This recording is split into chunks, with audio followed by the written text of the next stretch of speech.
요즘 대학생들의 고민과 가치관을 들여다볼 수 있는 오피니언 리더 시간입니다. 먼저 호남대 신문 학우들의 시선을 엿볼게요. 김민석 기자가 바라보는 주식 열풍에 대한 시선, 2030 주식 열풍이라는 칼럼에서 살펴보겠습니다.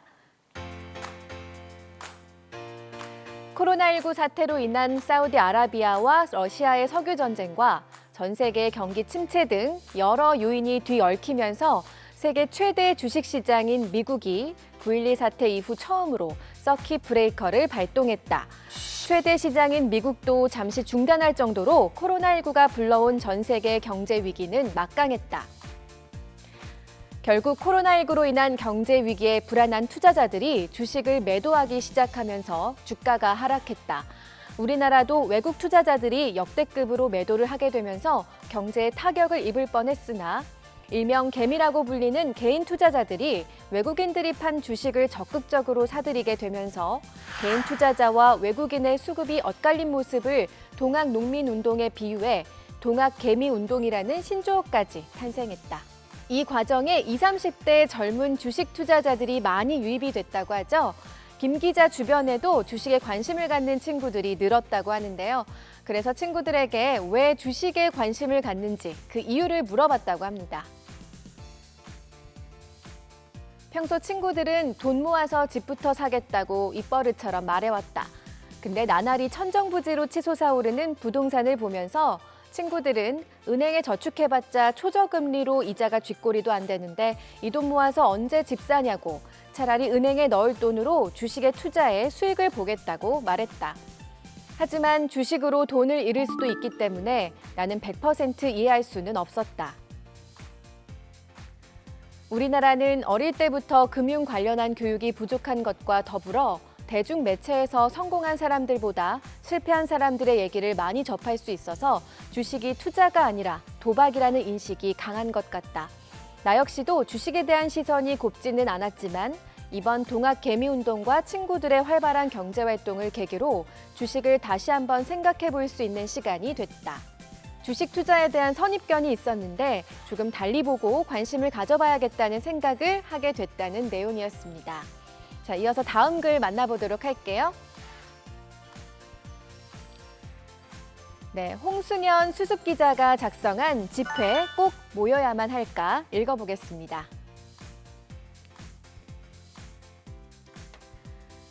집회의 사전적 의미는 다수의 사람들이 특정의 목적을 가지고 특정의 장소에 일시적으로 모이는 모임이다. 자유민주주의에서 집회의 자유는 인권으로서의 자유권의 일종이며 국민의 정치적 참여의 기본권이라 할 수 있다. 집회와 시위는 자유지만 국민의 안전과 타인에 대한 피해를 막기 위해 집회 및 시위에 관한 법률, 일명 집시법으로 지켜야 할 것을 법으로 제정했고 이 집시법의 내용으로는 집회 전 사전 신고, 금지 장소, 시간대, 금지 행위 등 조항을 넣어 민주적이고 평화적인 집회 및 시위를 지향하고 있다. 추석, 개천절, 한글날 등이 있는 10월 연휴 기간에 신고된 130여 건의 집회는 모두 집합금지를 명령받았다. 집합금지 명령에도 실시하는 집회는 명백한 불법 행위다. 자유민주주의에서 정치, 종교, 의견은 개인의 자유지만 지금은 잠시 주장을 굽히고 의견을 숨겨서 코로나 종식이라는 하나의 목표를 위해 전 국민이 노력해야 할 것이다. 네, 이번에는 경희대학교 대학주보 학우들의 시각 살펴보겠습니다. 사설부터 한번 읽어볼게요. 제목은 지역사회 기여, 결국 대학에도 이득이다인데 코로나로 인한 소상공인의 어려움을 걱정하면서 해결책을 고민하는 글입니다. 앞부분이 이렇게 시작이 되네요. 코로나19 확산에 따른 사회적 거리두기 등의 노력으로 확산세는 주춤하는 모양새지만 이미 재확산을 수차례 경험했기에 긴장을 늦출 수는 없다. 사회적 노력 이면에 존재하는 또 다른 문제는 소상공인이다. 사람, 즉 소비자가 돌아다니지 않으니 돈이 돌지 않는 상황이다. 생계도 위협받고 있어 소상공인을 두고 폐업률, 상업용 부동산 공실률 등의 온갖 수치는 물론 지역 경제가 위축됐다. 소상공인이 힘들다는 내용의 보도도 쏟아졌다. 이런 현상은 학교 앞 상권에서도 나타나고 있다고 지적하고 있는데요. 어느 정도의 상황인 건지 그 대목 읽어보겠습니다. 우리 대학 주변 상권도 어려운 형편이다. 코로나19 이전엔 유리한 입지 조건이었으나 학교를 출입하는 유동인구가 줄어든 지금은 상황이 다르다. 한 상인은 생계까지 위협받는 상황을 두고 죽고 싶어요라는 심정을 밝힐 정도다. 예부터 대학과 지역사회는 공생하는 관계였다. 단순히 저렴한 물가 형성과 대학생의 소비라는 경제적 차원이 아닌 문화적 차원에서도 그랬다. 회기동 앞 파전 골목에 두껍게 튀겨낸 듯한 파전 모양도 대학생 주머니 사정을 고려한 것이다. 이에 저녁이 되면 학생들은 파전을 주로 찾게 됐고 이러한 문화가 파전 골목 형성으로 이어진 것이다. 이런 시각에서 출발해서 대학들이 지역 상권을 보존하기 위한 다양한 노력을 기울이고 있다는 점을 언급하는데요. 대학의 구성원인 대학생들의 관심과 참여를 촉구하는 사설의 마무리 부분 읽어볼게요. 코로나19 이후 소상공인들의 목표는 확장이 아니라 유지라고 한다. 사회적 거리 두기로 적극적인 방문을 기대하기도 어려운 요즘이기에 이 시간이 무사히 그리고 하루빨리 지나가기를 바라는 것이다. 지역사회와의 공생을 위한 대학의 크고 작은 결실은 코로나19 위기를 극복하는 데 큰 힘이 될 것이다. 그런 의미에서 최근까지도 이어지고 있는 대학과 대학 구성원의 소상공인을 위한 기여는 긍정적으로 평가된다. 어려운 시기에도 자리를 지키는 소상공인과 그들을 위하는 대학의 노력으로 코로나19라는 시련이 대학과 지역사회의 공생관계를 확인하고 발전해 나가는 계기가 되기를 바란다. 네, 허지영 기자가 이와 관련해서 경희대 근처 골목 상권을 취재한 짤막한 기사를 썼는데요. 네, 제목은 끝이 없는 구보입니다. 이어서 함께 읽어보도록 할게요.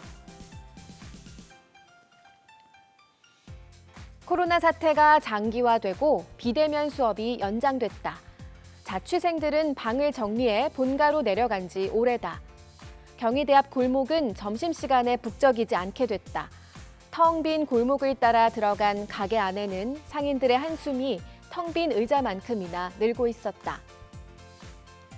언제 끝날지 모르니까 취재를 위해 경희대 주변의 상인들을 인터뷰하면서 가장 많이 들었던 말이다.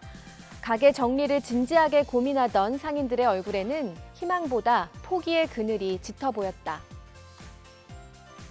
특정 가게의 문제가 아니라 골목 상권 전체가 어려운 상황이다. 그래서인지 해결책이 보이지 않는다며 답답하다는 하소연이 줄을 이었다.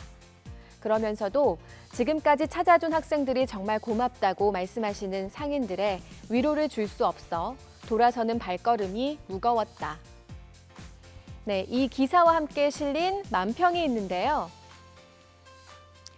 네, 제목이 다시 북적일 그날을 기다리며입니다. 평소 같으면 그냥 평범한 대학가 골목의 모습으로 바라봤을 텐데 지금은 무겁고 힘든 마음으로 바라보게 되는 그런 그림이네요. 그럼 허 기자의 기사 마지막 부분 함께 가볼게요. 우리 모두는 끝이 보이지 않는 구보를 하고 있는지도 모른다. 힘든 상황은 당분간 지속될 것이다. 평생 끝나지 않을 것처럼 보이기도 한다. 하지만 얼마 안 가 코로나 사태를 딛고 친구들과 마주하는 날이 찾아올 것이라 믿는다. 경희대로와 학교 주변 상권도 다시금 시끌벅적해지는 날이 올 것이다. 그래서 포기하면 안 된다. 어쩌면 지금은 종료 4분 전일지도 모르기에. 네, 이번에는 김수혁 기자가 쓴 글 살펴볼 텐데요. 제목은 당부의 말씀입니다. 최근에 인기를 끌고 있는 가짜 사나이라는 유튜브 채널을 보면서 당부하고 싶은 말이 있다고 하네요. 군대는 인간 존엄과 자유, 민주주의 같은 우리 사회의 기본 가치를 지키기 위한 수단이다. 그러나 역설적이게도 이를 위해 군대 안에서는 우리 헌법의 정신이 보장하는 시민의 권리가 제한 유보된다. 군대의 지상 목표는 효율이고 계급에 따른 상명하복 체계에 따라 조직이 운영된다.